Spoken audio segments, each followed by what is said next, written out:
여러분, 최근 시장에서 재미있는 장면이 포착됐습니다. 약 6일 전에 비트코인 특정 고래가 1000BTC를 하이퍼리퀴드에서 매도하고 그 자금으로 이더리움을 매수하는 장면을 포착할 수 있었는데요. 이 고래 형님은 29일 하이퍼리퀴드를 통해서 10억 달러 상당의 이더리움을 매수했다고 합니다. 가지고 있는 비트코인만 무려 4만 7천 개 정도 된다고 하는데요. 그중 비트 1000개만 꺼내서 이더리움으로 스왑을 할 수 있었다는 게, 전 그게 부럽더라고요. 여담으로, 하이퍼리퀴드에서 이더리움 마켓 메이킹을 하던 팀은 이 고래 사이즈를 감당하지 못해서 곳간이 비어버렸어요. 그래서 이더리움 호가에 갭이 생겨버렸고, 우리 같은 악어새들이 용돈벌이를 소소하게 할 수 있었던 시간이었습니다. 요즘 시장은 비트코인보다 이더리움에 집중돼 있죠. 비트코인은 요즘 빠지기만 하는데 이더리움은 피터 틸과 톱니를 앞세운 비트마인 덕분에 시원시원하게 올라가고 잘 빠지지도 않으니까요. 그래서 기존 투자자들조차 고민에 빠진 것 같습니다. 과연 지금은 비트코인을 사야 할 때일까요? 아니면은 이더리움을 사야 할 때일까요? 오늘은 비트코인과 이더리움에 대해 이야기해 보도록 하겠습니다. 구독과 좋아요 부탁드리겠습니다. 비트 살까요? 이더 살까요? 코인을 하시는 분들이라면 누구나 이런 고민을 해봤을 거예요.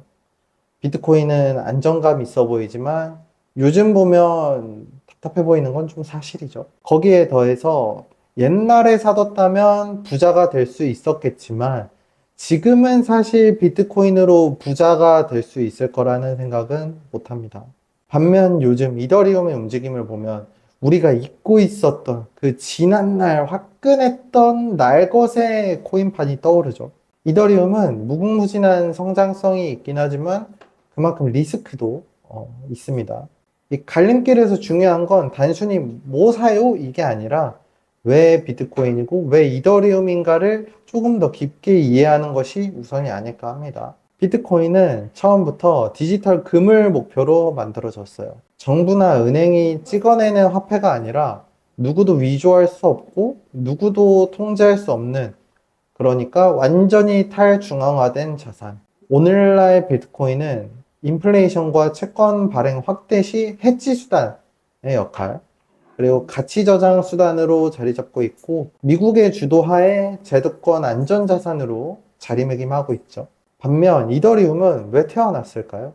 94년생 비탈릭 형님은 11년 제가 고3 때 아버지에게 비트코인을 소개받고 깊이 빠졌다고 해요. 같은 해 비트코인 매거진을 창간하고 필진으로 활동해서 블록체인의 철학과 코드 해석을 대중에게 전파했다고 합니다. 다만 비탈릭 기준에서 한 가지 아쉬운 점이 있었어요.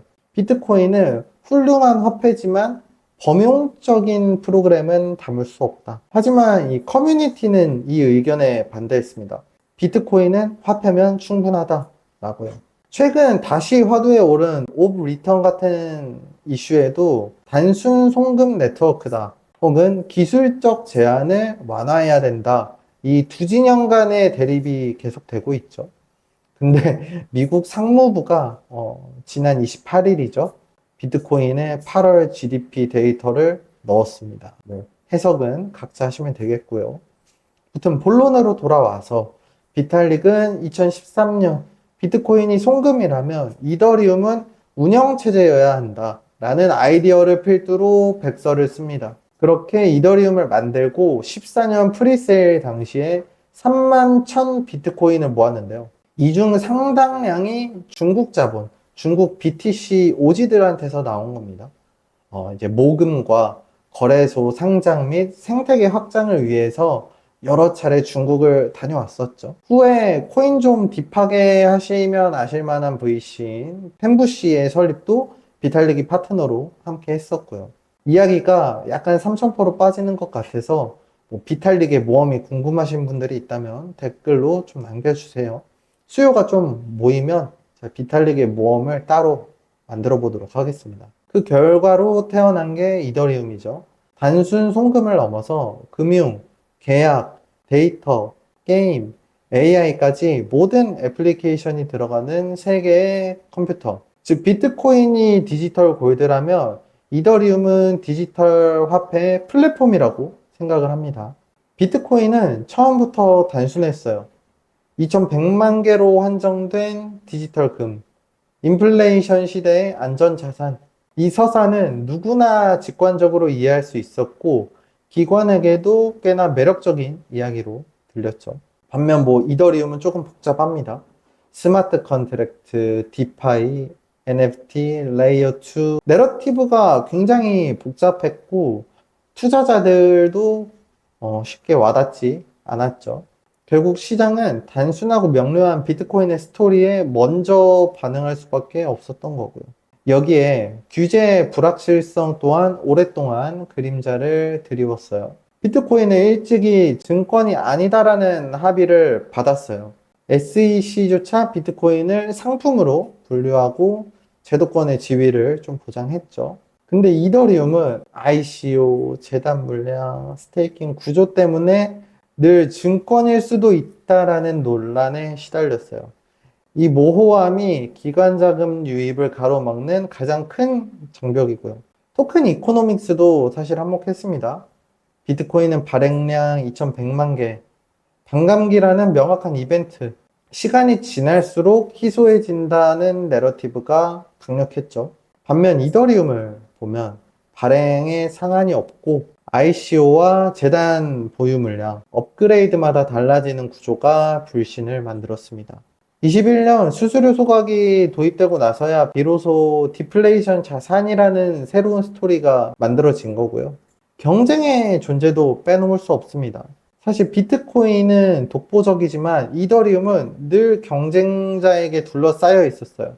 솔라나, 카르다노, 아발란체 같은 이더리움 킬러라고 말하는 프로젝트들이 끊임없이 부상했었고 그 결과 이 자본이 분산되면서 이더리움의 독점적인 지위가 희석되는 시기가 있었죠. 하지만 지금은 상황이 달라졌습니다.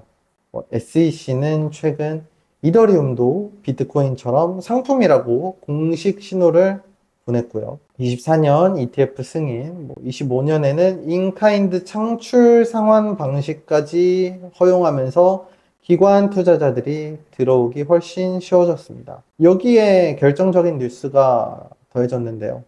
25년 8월 SEC가 리퀴드 스테이킹을 증권이 아니라고 공식 발표했습니다.